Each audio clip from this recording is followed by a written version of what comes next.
자, 김지호 더불어민주당 검찰 독재 정치 탄압 대책위원회 부위원장 김지호 부위원장 모시겠습니다. 어서 오십시오. 예, 안녕하세요. 김용민 PD님 김지호입니다. 네, 수고 많으십니다. 자, 예. 위원장님, 정봉주 후보의 명파리 발언 최초로 반박하셨어요. 나오자마자 반박하시는 셈이 됐는데 반박하신 이유가 뭡니까?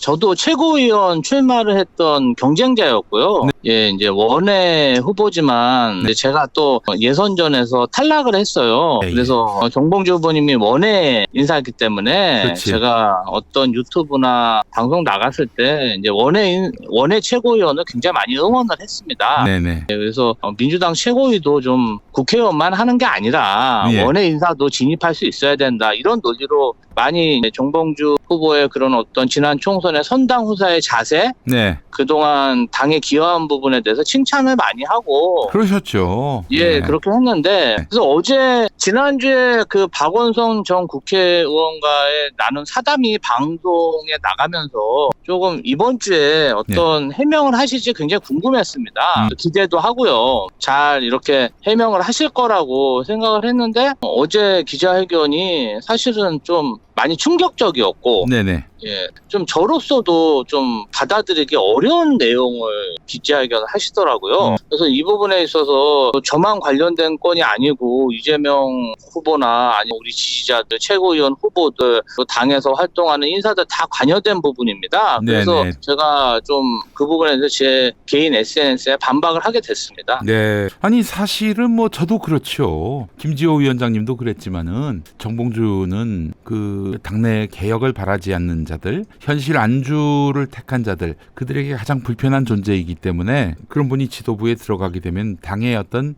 퇴행, 수구 이걸 막을 수 있을 것이다라는 기대 때문에 지지했던 거지. 특히 원외의 그 목소리도 대변할 수 있고요. 그런 기대를 했는데 아니 보니까 이분이 지금 수박의 워딩을 그대로 반복하고 있어요. 자, 이런 그 정봉주 후보 발언 진의가 무엇이라고 보십니까? 일단은 그 친명파리를 암덩어리로 규정을 하고 본인이 최고위원이 되면 척결하겠다 네. 이렇게 얘기를 하시는데 네. 사실은 뭐 본인이 이재명 후보에 대한 애정은 가지고 있다고 이야기하지만 친명파리라는 것 자체가 이재명 대표 주변 사람들이 호가호위를 하고 다닌다는 이야기잖아요. 그러면 이재명 후보가 그 정도의 지도력이나 어떤 리더십이 없이 어떤 특정 세력에 이끌려 다니는 뭐 그런 무능력한 지도자라는 걸 얘기하는 거예요. 그렇죠. 명팔이라는 말 자체가 이미 그 이재명 대표가 누군가에게 휘둘리고 네. 사실상 본인이 쥐고 있어야 할 주도권을 남한테 넘겨줬다. 그런 얘기 아닙니까?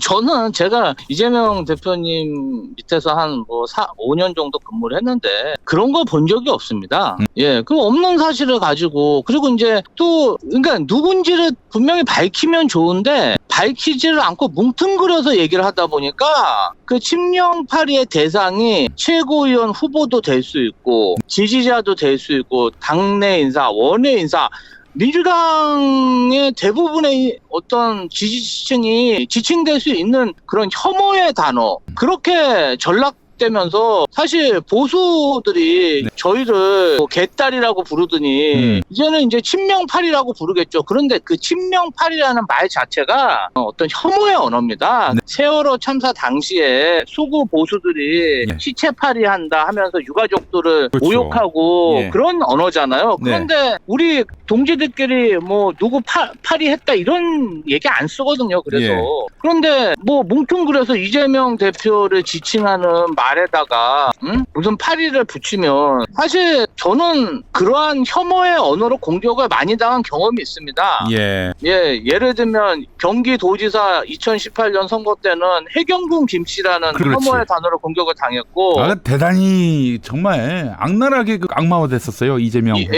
2017년 이후로는 찐 묻었다. 이걸로 뭐 진짜 굉장히 많은 혐오의 공격을 이재명 대표님이 당했는데 제가 그렇게 격려하고 응원했던 정봉주 후보가 친명파리라는 이름으로 우리 당내 인사를 이렇게 지칭하고 불특정 다수를 누군지 밝히면 더 좋죠. 근데 뭐 어제 보니까 기자회견을 보니까 지역을 돌아다니다 보니 다 알더라. 그리고 기자 여러분도 다 알 거다라고 얘기하는데 기자들은 계속 묻고 있어요. 누구냐고. 아니 5번 아무도 정도 기자 모르는데. 묻다 보니까 그냥 해석하는 사람 마음대로 민주당의 전체적인 그런 세력에 대해서 친명파리하고 있다 이렇게 어떤 프레임을 더 씌우는 그런 아주 악영향을 주고 있거든요. 네. 그러면 제가 정말 묻고 싶은 거는 정봉주 후보는 윤석열 정권과 싸운다고 해서 지지를 받았는데 그렇지. 가장 어느 잘 정도- 싸울 사람처럼 터져서. 본인이 예. 그렇게 얘기했는데 어느 정도 표를 받고 최고위원회 당선권이 되자마자 그런 총구를 내부로 돌려서 내부에 있는 동지들을 쳐나겠다고 어제 공약을 하신 거예요. 그러면 제 입장에서는 그동안 제가 했던 격려의 말이나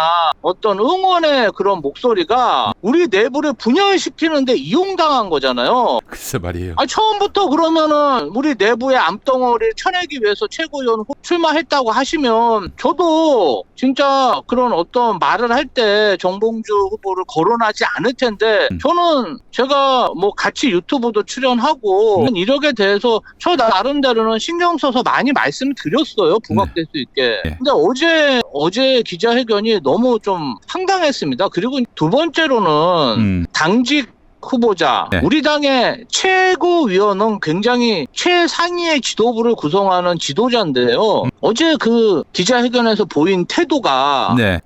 당직 후보자의 자세인지 그 격양된 목소리로 친명파리를 하는 자들은 자기가 하는 말에 대해서 가장 먼저 고개 쳐들고 반박하는 자이다. 그래서 제가 제일 먼저 그 반박을 드렸어요. 제일 먼저 그러니까, 고개를 아니, 쳐들었어요. 아니 그런 태도가 사실 이분이 최고위원이 되면 당원들한테 어떻게 대하겠어요. 후보자 시절에도 저렇게 정말 낮은 자세, 겸허한 자세가 아니고 정말 어떤 보복을 하겠다. 내가 어떤 불이익을 주겠다. 암덩어리들을 뿌리 뽑아 보겠다. 뭐 동지들의 적으로 규정한 거잖아요. 아니 근데 암덩어리라고 할 만한 친명파리가 있습니까? 아니, 저는 이제 기본적으로 그 이해가 안 돼요. 그런 존재가 있는지 없는지. 저는 이제 그 박원석 전 의원하고 사담을 나눌 때 이재명 후보를 윤석열 대통령에 비유했었잖아요. 예. 그래서 왜 그런 비유를 했을까 했는데 이분의 인식이 결국은 동지들을 윤석열 그 대통령의 그런 어떤 그 친윤 수구 보수 인사들하고 같은 시각에서 보는 게 아닌가 그런 의심이 들더라고요. 그래서 참. 이제 뭐 언론인이나 어떤 방송인 패널들이 자신의 개인적인 사상이나 이런 것을 얘기하는 것에 대해서 정치인으로서 저는 비판하지 않습니다. 그런데 이분은 당직 후보자, 저는 대의원으로서 저의 최고위원도 될 수 있잖아요. 네, 그렇죠. 최고위원으로서 어제 그 기자회견의 태도나 앞으로 척결하겠다는 적이 저일 수도 있고 저의 동지거나 당원들일 수 있기 때문에 저는 제 입장을 말할 뿐이 없었습니다. 고개를 제일 먼저 쳐드셨으니 뭐 당연히 1순위가 아닐까 하는 생각이 들고요. 지도부가 된다면은 정봉주 후보가 저는 이런 염려를 아까 얘기했었는데 이분이 이제 수구 기득권에 젖줄을 댄 이 언론들 사악한 언론들에게 박용진처럼 이재명 대표를 수시로 까대면서 그렇게 요즘에는 인정을 받고 옹호를 받고 그렇게 해서 차기 선거에 나왔을 때 언론이 자기를 더 이상 자신의 리스크를 갖고 공격하지 못하게끔 하려고 하는 것이 아닌가 이런 의심이 들었어요. 지도부가 된 다음에 정봉주 후보 최고위원이 된다면 어떻게 나올 것 같습니까? 아니 일단은 다른 어떠한 예상은 본인이 이야기한 게 아니고 현재로서는 민주당 내에 있는 친명파리 암덩이들을 어떤 본인의 정치 생명을 걸고 척결하겠다고 이야기했기 때문에 척결한다. 이게 굉장히 격양된 언어로 본인이 다짐을 하고 거의 뭐 내가 진짜 이거에 모든 걸 걸겠다 이 정도로 세게 이야기하셨기 때문에 사실 대상이 누가 될지 아무도 모릅니다. 그러니까 그게 더 불안한 거죠. 결국은 뭐 당에 있는 대부분의 사람들이 대상일 수도 있고 아니면 소수일 수도 있겠으나 그렇게 지명돼서 공격당하는 사람들은 마치 이재명 대표를 호가호위하고 친명파리에서 민주당을 망치는 주범이 되는 거잖아요. 대해서 네. 동지들에 대한 당직 후보, 최고위원 후보자가 할 이야기인가요? 아니, 저는 지난 이재명 대표 시절에 이재명 대표가 네. 정봉주 후보를 민주당의 교육연수원장으로 임명한 사실을 알고 있어요. 아, 그렇죠. 이재명 예. 대표 때 가능했던 일이었어요. 굉장히 당에서는 중요한 자리고 재선 3선 이상 국회의원이 할 수 있는 자리예요. 아, 거기가 그렇습니까? 예, 당원들을 교육시키고 예산도 많이 가용해서 쓸 수 있는 그리고 29명 상당의 교육연수 부원장을 지명할 수 있는 자리에 이재명 대표가 어찌됐든 배려를 해서 당의 어떤 원로라고 표현하긴 뭐하지만 어쨌든 당의 기여가 있는 분이라 예우를 해드린 거잖아요. 이재명 대표로서는 그 당을 위해서 헌신했기 때문에 감옥도 갔다 왔기 때문에 그럼요. 이렇게 이분을 변방해서 그냥 고생하게 하는 것보다는 하여튼 네. 다시 좀 무대에 세워가지고 정치적으로 복권시키는 것이 정의에 합당하다라고 판단해서 이재명 대표가 정봉주 후보를 교육연수원장에 갖다 세웠고, 그리고 지난 총선 때도 말이죠. 정봉주 후보가 궁지에 몰렸을 때 어떤 목함질의 발언인가요? 그것 때문에 막 언론이 정봉주 아웃시켜야 되는 거 아니냐라고 물었을 때도 나름대로 두둔해줬단 말이죠. 그 리스크가 있음에도 불구하고. 아니, 정봉주 후보가 강북구에 특별한 연고도 없었고 오래 선거 운동을 한 것도 아닙니다. 인지도나 이런 거를 감안해서 본인이 선택해서 거기 가신 건데 네. 어찌 됐든 경선을 할 수 있는 기회를 준 거잖아요. 네네네. 이재명 지도부에서. 저는 경선 기회도 없었습니다. 예, 경선 기회도 못 받았어. 최측근인데. 예, 경선 기회도 없었고 본인은 어쨌든 네. 그동안의 공을 받아서 예우를 받은 겁니다. 네. 그럼 그 전에 어떤 민주당 지도부가 정봉주 후보에게 그런 배려를 했습니까? 전혀 안 했죠, 전혀.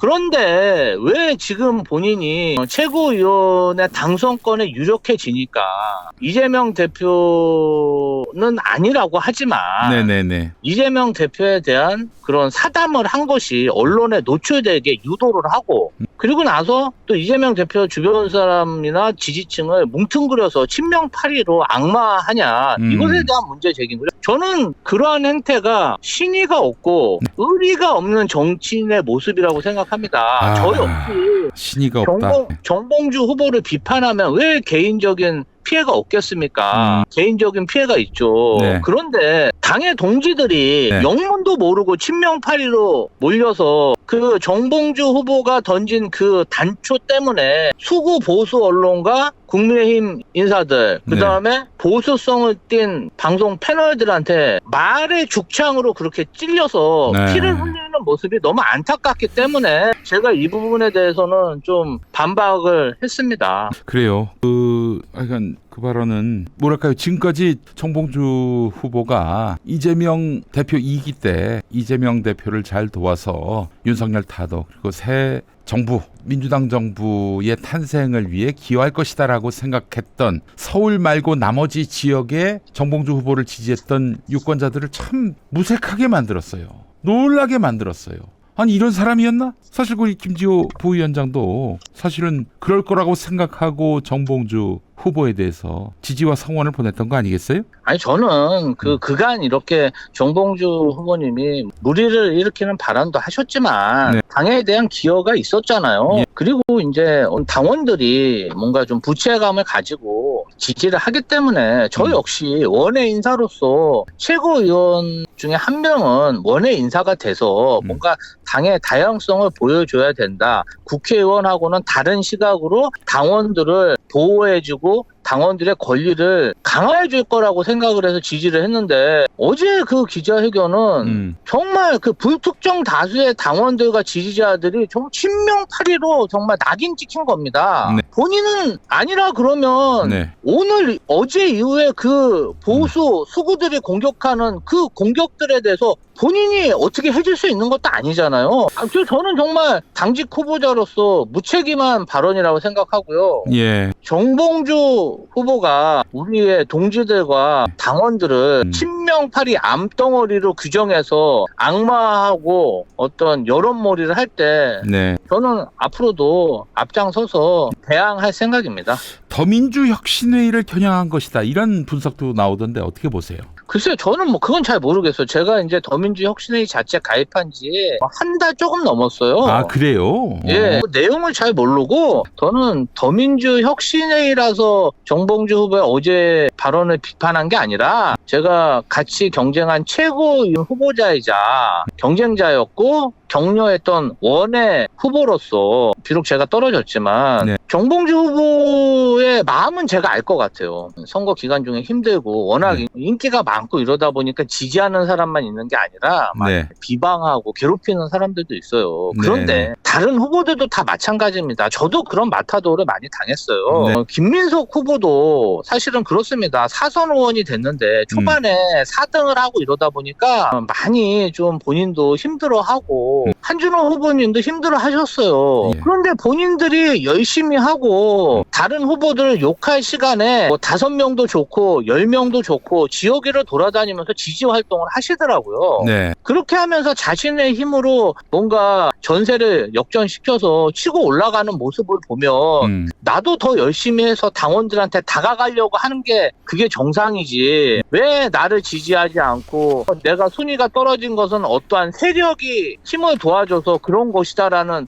그런 생각 자체가 좀 일반화의 오류, 확증 평양 아닌가요? 네. 아니 왜 그렇게 음모론적으로 생각하냐 이거죠. 왜 자신의 기량을 남한테 돌리지 말고 내가 열심히 해서 순위를 바꿀 생각을 해야 되는 게 정상 아닙니까? 그 나름대로 자기는 이제 정치의 오래된 전통적인 공식에 따라서 판을 흔들기 위해 이런 발언을 한 것 같은데 그건 말 그대로 오래된 정치의 그 공식인 거죠. 지금 그 유권자들의 마음을 사는 경쟁을 해야 되는데 지금 누구를 공격하고 누구를 반격해서 이렇게 해서 지지세를 다시 끌어모으겠다라는 거는 뭐 이해가 안 돼. 예, 저는 참. 아니 좀 그리고 뭐 이재명 대표하고 좀 안면이 있는데 이재명 대표 얘기를 많이 하고 다니시는 분도 계시겠죠. 그런데 그렇습니다. 저희가 뭐 집권 세력도 아니고 네. 지금 야당으로 이재명 대표 일주일에 4번 5번 재판받고 지금 그 주변에 있는 사람도 재판받고 수사받고 있어요. 예. 뭘 호가호에 합니까? 재판받는데. 재판받는 사람한테 수사받고 재판받고 전화하면은 다 지금 뭐 사찰당하고 전화번호 조사당하고 재수 없으면 검찰에 불려가서 참고인 조사받고 아니면 피의자 전환 협박당하는데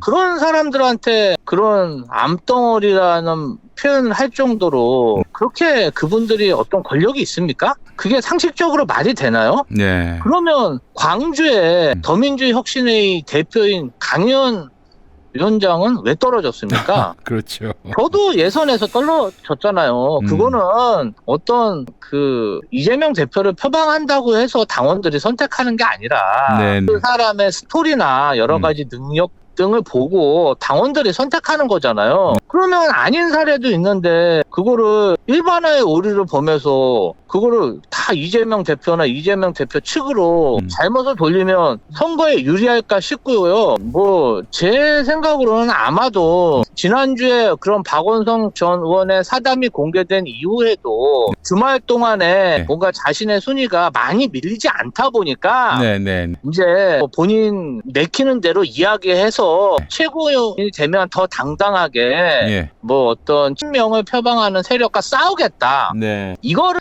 이제 선언을 하신 것 같아요. 근데 좀 아쉬운 거는 더 열심히 해서 당원들의 마음을 사서 1등을 할 생각을 해야지. 네. 그래야 자기 신을 찍어준 사람한테 보답하는 게 아닐까요? 아니, 그럼 어떻게 그 그런 생각을 하는지.